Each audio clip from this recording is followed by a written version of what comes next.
So every day we make choices in life, right? From the mundane to those that are of great consequence. And I want to start with the mundane right now. So let's take this boy right here. He's got an apple in his hand and he's got some fast food. He has to make a choice. And I think this is the kind of choice we can all relate to. We all have to face every day. And I know if you're like me, a lot of times I choose the apple. I choose the good choice, the healthy choice. And as a result, I feel pretty good about myself. I've met my goal. I'm a healthy person. But then what happens? Then I pass by the dessert table. I go past the fast food restaurant, and I think, you know what? I'm a healthy person. I can get away with having this little treat, and I'm still a healthy person. Right? So my good behavior leads me to think I deserve a little bit of bad. And this goes beyond just the choices we make for food. We can think about this with exercise. When I exercise really hard, I feel like I can be really lazy and a couch potato the next day, right? When I work really hard at my job all day, and I think, you know what, I deserve a glass of wine, and now I know I do. And so this happens to all of us. But it's more than just anecdotal. Research shows that we do this ironic effect of engaging in good behavior leading us to engage in bad behavior. So a study showed that half participants were given a multivitamin, the other half a placebo. In fact, they were the same exact pill. They were then asked a bunch of questions about their propensity to engage in some hedonic activities, such as willingness to smoke or drink, engage in casual sex, eat junk food, as well as exercise, healthy behavior. And what did they find? Those people who were given the multivitamin, the supposedly good thing, were much more likely to engage in all those hedonic activities. Yeah, I'd go sunbathe, not necessarily wear sunscreen. I'll eat fast food. I'm going to sit on the couch and watch television, forget exercise. I'm going to have casual sex, all those things, because of some placebo thing they thought was something good for them. So good can lead to bad. And what's more startling to me is that we see this in domains of great consequence in terms of morality. So one of the earliest studies that was done on this showed that individuals who were given the opportunity to say, I am not sexist. I do not agree that women should have to stay home and take care of the children. I don't agree. They were the ones who were the most likely to then make a sexist hiring decision in terms of who should be hired for a construction manufacturing plant job. The man should, they said. Right? So their feelings of engaging in this moral behavior to say, I am not sexist, subsequently led them to engage in a morally questionable activity. And a recent study by Dr. Kuchaki found that not only do we do this when I engage in the moral behavior and I feel like I can subsequently engage in something less moral, but if I watch somebody I strongly identify with, who I admire, I identify who they are, then and they do something moral, then I feel licensed after that to engage in some morally questionable activity, just by watching them engage in the moral behavior.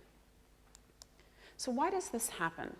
So this is termed moral licensing, and this is this idea that engaging in moral behavior licenses us to subsequently engage in morally questionable behavior. Now, the psychology research that's been done on this proposes a number of reasons why we engage in this behavior. The one I want to present to you today is like this little piggy up here, this piggy bank. So morality is like a moral bank account that we accrue all these moral credits and we go from empty up to full. And once we reach that sweet spot, that full, we feel that we're a moral person. We feel comfortable, we can draw on that. We can sort of take moral credits from our bank account and engage in some morally questionable behavior without feeling I'm an immoral person, I'm a bad person. Because ultimately, most of you, I'm a good person. So we know that this happens to individuals. The psychology research suggests that individuals do this. My colleague Elaine Wong and I wanted to understand, do organizations do this? So do the top management teams of organizations engage in the same moral licensing behavior? The past research that's been done on this suggests that yes, companies that engage in wrongdoing are subsequently more likely to engage in socially responsible actions. Okay, so after Hurricane Katrina, those companies that had bad reputations in terms of social responsibility were the ones that were most likely to donate money to charities related to Katrina victims.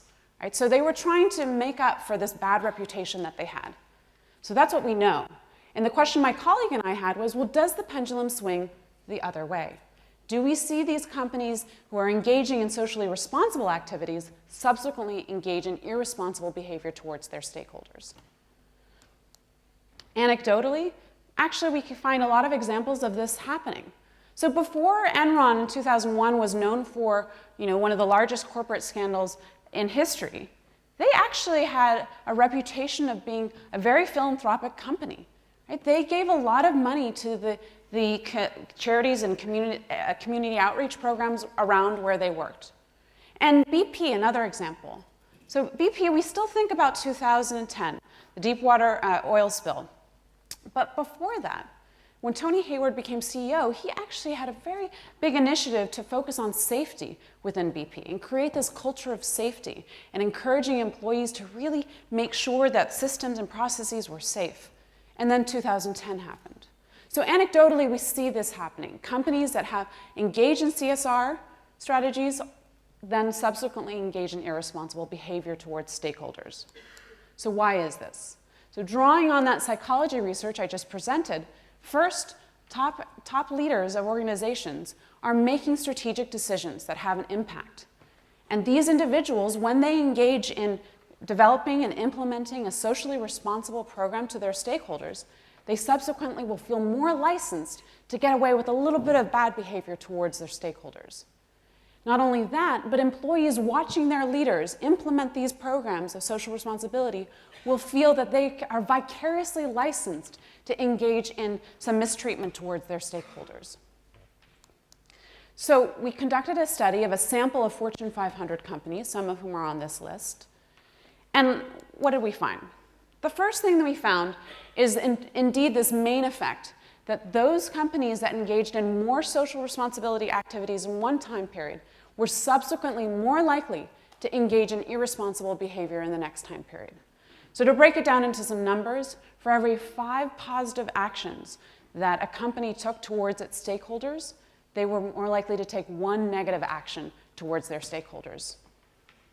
But what we found that was kind of startling and interesting to us was that, in fact, it was those CEOs who put forth a moral image within the media and said, I am a moral person. I value morality. I'm ethical. And they put forth this moral image into the media. Those companies were the most likely to suffer from this moral licensing effect, the most likely to engage in irresponsible behavior after having a good year of CSR. And our thinking is that these CEOs are the ones that have this moral piggy bank just sitting on their shoulder. They're paying attention to where they are in terms of empty or full in the tank. And when they feel comfortable that they've made it to that sort of sweet spot, they're the ones who are more likely to feel like, okay, we can get away with a little bit of mistreatment towards our stakeholders. All right, so what we found then is that companies that engage in corporate social responsibility, something good, are subsequently more likely to engage in irresponsibility. So unfortunately, what we're seeing is this negative consequence of doing something good at an organizational level. And it might be easy to think, okay, well, maybe we just turn our backs on corporate social responsibility. But of course, we can't do that. We've come a long way since 2000, all the various corporate scandals, in terms of inflating the importance of corporate social responsibility. So instead, what we need to think about is how we can ameliorate this relationship between CSR and irresponsible behavior. The first thing is to think about board governance, right? Is how boards are monitoring CEOs and the top management team when they have had a particularly good year in terms of CSR. Don't let them rest on their laurels, but rather keep making sure that they're working towards achieving being corporate socially responsible. Second of all, we need to think about ourselves and personal responsibility. What's important here is that everybody does this. This is not an affliction of the evil firm or the evil individual. This is something we all do. So we have to take personal responsibility and think, what can I do to make sure this doesn't happen? And so instead of thinking about just making progress towards our goal and thinking about, okay, I've achieved my goal, I ate my apple, I was socially responsible to my stakeholders, I can check that off my list, and now I can do a little bit of bad. We need to be reframing and thinking how important this is to us, and thinking about how we want to commit ourselves to becoming a more healthy person, commit ourselves to leading an organization or a team where we really value corporate social responsibility. Thank you.